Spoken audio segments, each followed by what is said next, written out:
আল্লাহ তাআলা নিজে এই দোয়াটি শিক্ষা দিয়েছেন। নবীজি বলছেন, তোমাদের যদি অর্থ, টাকা, পয়সা, ধন দৌলতের যদি প্রয়োজন হয়, এই দোয়াটি পড়ে আল্লাহর কাছে চাও, আল্লাহ তাআলা সকল প্রয়োজন পূরণ করে দিবেন। পকেটে টাকা নাই, সংসারে অভাব অনটন লেগে আছে, আল্লাহর কাছে কোরআনের সূরাতুল বাকারার এই শ্রেষ্ঠ আয়াতটি, আল্লাহ 201 নম্বর আয়াতটি পড়ে আল্লাহর কাছে যদি চাইতে পারেন, নিয়মটা বলে দিব, আল্লাহর কাছে চাইলে টাকা দিবেন, রিজিক দিবেন, ধন দৌলত দিবেন, যা চাইবেন আল্লাহ রাব্বুল আলামিন তাই দিবেন। যারা অসুস্থ আছেন, আপনারাও আল্লাহর কাছে সুস্থতার জন্য এই শ্রেষ্ঠ আয়াতটি, শ্রেষ্ঠ দোয়াটি পড়তে পারেন।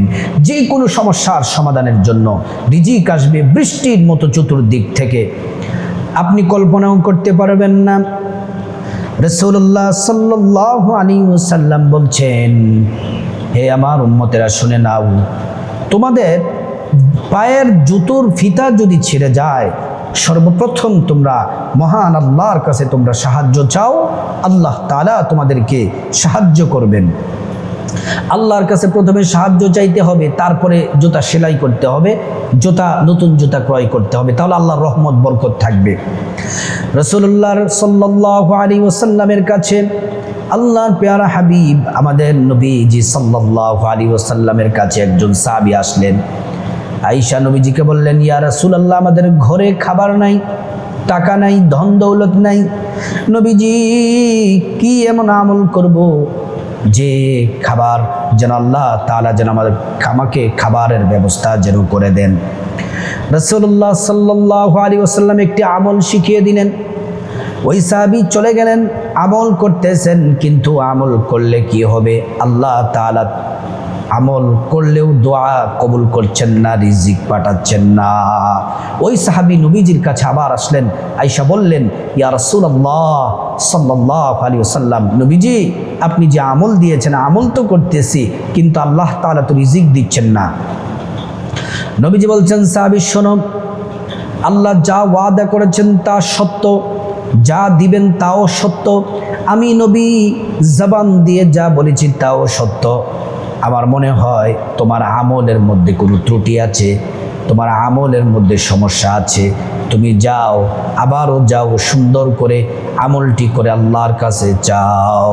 সাহাবী দ্বিতীয়বার গেলেন, আমল করলেন, কোনো দোয়াই কবুল হচ্ছে না। নবীজির কাছে আবারও আসলেন। আসার পরে নবীজি ভালো করে বুঝিয়ে বললেন, একগ্রতার সাথে আল্লাহর সন্তুষ্টির জন্য আল্লাহর কাছে চাও। সাহাবী চলে গেলেন, খুব মনোযোগের সাথে, আদবের সাথে আল্লাহর কাছে এমনভাবে চাওয়া শুরু করলেন, রব্বুল আলামিন ফেরেশতার মাধ্যমে রিজিক ওই সাহাবীর ঘরে পাঠিয়ে দিলেন। সুবহানাল্লাহ। তা আমাদের যদি টাকা পয়সার প্রয়োজন হয়, পকেট যদি খালি থাকে, আমাদের যদি সংসারে যদি অভাব থাকে, কোনো কিছুর প্রয়োজন হয়, এই আমলটি আমি যে নিয়মে বলবো ওই নিয়মে যদি করতে পারেন, ইনশাআল্লাহ কোনো না কোনোভাবে টাকা পয়সার ব্যবস্থা আল্লাহ তাআলা করে দিবেন। সুবহানাল্লাহ। আমরা আমল করে দোয়া করে আমরা বলে থাকি, একটা আমাদের অভ্যাস, এটা একটা খারাপ অভ্যাস, যে আল্লাহ আমাদের দোয়া কবুল করে না। দোয়া করি কিন্তু কবুল হয় না।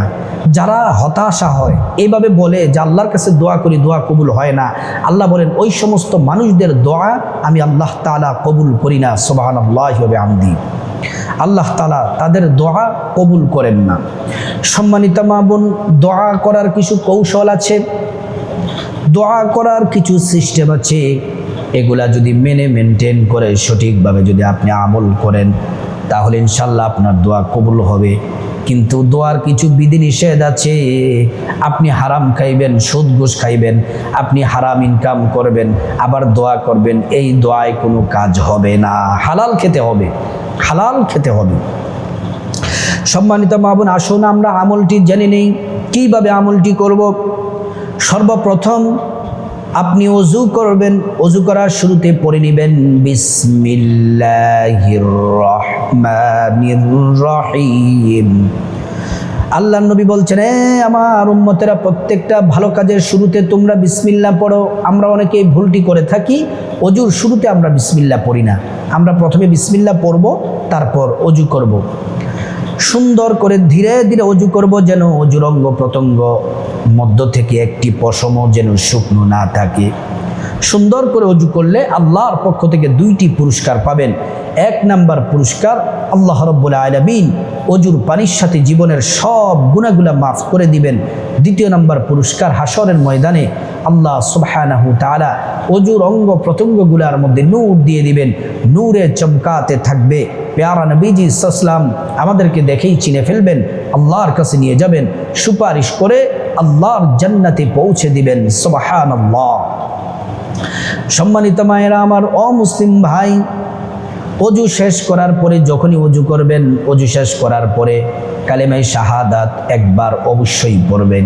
আশহাদু আল্লা ইলাহা ইল্লাল্লাহু ওয়াহদাহু লা শারীকা লাহু ওয়া আশহাদু আন্না মুহাম্মাদান আবদুহু ওয়া রাসূলুহু।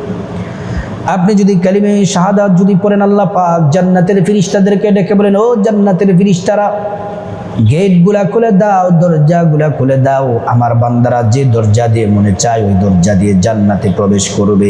সুবহানাল্লাহ। তারপরে আপনারা নামাজের মুসল্লা বিছিয়ে নেবেন, জায়নামাজ বিছিয়ে নেবেন। 2 রাকাত সালাতুল হাজত নামাজ পড়তেন। এই নামাজ নবীজি নিজে পড়েছেন, সাহাবারাও পড়েছেন। সাহাবারাই নামাজ পড়ে আল্লাহর কাছে খাবার চেয়েছেন। এমন ঘটনা আছে, আল্লাহ তাআলা ফেরেশতার মাধ্যমে খাবার সাহাবীদের কাছে পাঠিয়ে দিয়েছেন। এই নামাজ পড়ে যদি টাকা পয়সা, যে আপনার যা কিছু প্রয়োজন, আল্লাহকে যদি বলেন, আল্লাহ গায়বীভাবে পাঠিয়ে দিবেন। এমন জায়গা থেকে পাঠাবেন আপনি চিন্তাও করতে পারবেন না, আল্লাহ তাআলা ব্যবস্থা করে দিবেন। আমার সম্মানিতা মায়েরা, মা বোনেরা, মুসলিম ভাইয়েরা আমার, 2 রাকাত নামাজ, নামাজের নাম হলো সালাতুল হাজত নামাজ। আমি নিয়তটা বাংলাতে সহজের জন্য বলে দিচ্ছি। আমি আল্লাহর সন্তুষ্টির জন্য 2 রাকাত সালাতুল হাজত নামাজ আদায় করতেছি। তারপরে 2 রাকাত নামাজ পড়বেন, যে কোনো সূরা দিয়ে পড়তে পারেন। নামাজ শেষ করার পরে 11 বার ইস্তেগফার পড়বেন, ছোট্ট ইস্তেগফার। আস্তাগফিরুল্লাহ, আস্তাগফিরুল্লাহ, আস্তাগফিরুল্লাহ। এই ইস্তেগফার কেন পড়বেন? ইস্তেগফার পড়লে 5টি পুরস্কার। আল্লাহ তাআলা বলছেন, ফাকুলতুস্তাগফিরু রাব্বাকুম ইন্নাহু কানা গাফফারা ইউরসিলিস সামাআ আলাইকুম মিদরারা ওয়া ইউমদিদকুম বিআমওয়ালিন ওয়া বানিনা ওয়া ইয়াজআল লাকুম জান্নাতিন ওয়া ইয়াজআল লাকুম আনহারা। আল্লাহ রাব্বুল আলামিন বললেন, 1 নাম্বার জীবনের সব গুনাহগুলো মাফ করে দিব। 2 নাম্বার ধন দৌলত, রিজিক, খাবার, টাকা পয়সা দিয়ে আল্লাহ তাআলা তোমাকে ধনী বানিয়ে দিব। 3 নাম্বার নেক সন্তান দান করবেন। 4 নাম্বার জান্নাতে প্রবেশ করাবেন। 5 নাম্বার জান্নাতের নহর থেকে শরবত পান করাবেন। সুবহানাল্লাহ। তারপরে 11 বার ছোট্ট দুরূদ শরীফটি পড়বেন, সাল্লাল্লাহু আলাইহি ওয়াসাল্লাম, সাল্লাল্লাহু আলাইহি ওয়াসাল্লাম, সাল্লাল্লাহু আলাইহি ওয়াসাল্লাম। সম্মানিত মা বোন, তারপরে একটি দোয়া আপনারা সূরাতুল বাকারা 201 নাম্বার আয়াতটি পড়বেন, 41 বার পড়বেন। আয়াতটি হলো, রব্বানা আতিনা ফিদ দুনিয়া হাসানাতাও ওয়া ফিল আখিরা হাসানাতাও ওয়া কিনা আযাবান নার। আবারও বলছি, রব্বানা আতিনা ফিদ দুনিয়া হাসানাতাও ওয়া ফিল আখিরা হাসানাতাও ওয়া কিনা আযাবান নার। এটা দোয়া। আবারও বলছি, রব্বানা আতিনা ফিদ দুনিয়া হাসানাতাও ওয়া ফিল আখিরা হাসানাতাও ওয়া কিনা আযাবান নার। মুনাজাতে এটা পড়বেন। মুনাজাত ধরে রব্বানা 41 বার পড়বেন আর চোখের পানি ছাড়বেন। তারপরে পড়বেন এমন একটি দোয়া, এটা আল্লাহ পাকের গুণবাচক একটি নাম, ইসমে আজম। ইয়া যাল জালালি ওয়াল ইকরাম, ইয়া যাল জালালি ওয়াল ইকরাম, ইয়া যাল জালালি ওয়াল ইকরাম। এটা কেন পড়বেন? এক সাহাবী দোয়ার মধ্যে এই দোয়াটি পড়তেছে, মুনাজাতের মধ্যে এই দোয়াটি পড়তেছে। আল্লাহর নবী সাহাবীকে বললেন, সাহাবী শুনে নাও, আল্লাহর কসম করে বলছি যে সত্তার, যে মালিকের হাতে আমার জীবন, ওই মালিকের কসম করে বলছি, তুমি যেই দোয়াটি পড়েছ এটা আল্লাহ পাকের ইসমে আজম, আল্লাহ তাআলা সমস্ত রহমতের বরকতের দরজা তোমার জন্য খোলা রেখেছে। এখন তুমি যা চাইবা আল্লাহ পাক তোমাকে তাই দিবে। সুবহানাল্লাহ। এই দোয়াটি ইয়া যাল জালালি ওয়াল ইকরাম, এটা পড়বেন 33 বার। মুনাজাতে প্রথমটা পড়বেন 41 বার, এটা পড়বেন 33 বার, বা পড়তে থাকবেন, গোনার দরকার নাই। 3-4 মিনিট পড়তে থাকবেন। রব্বানা আতিনা ফিদ দুনিয়া হাসানাতা ওয়া ফিল আখিরাতি হাসানাতা ওয়া কিনা আযাবান নার, ইয়া যাল জালালি ওয়াল ইকরাম পড়তে থাকবেন।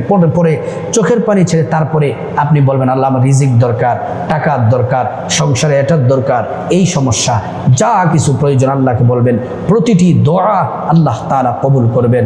আল্লাহ তাআলা সংসারের প্রয়োজন পূরণ করে দিবেন, টাকা পয়সা রিজিকের ব্যবস্থা করে দিবেন। আল্লাহ রাব্বুল আলামিন আমাদের সবাইকে আমল করার তৌফিক দান করুন।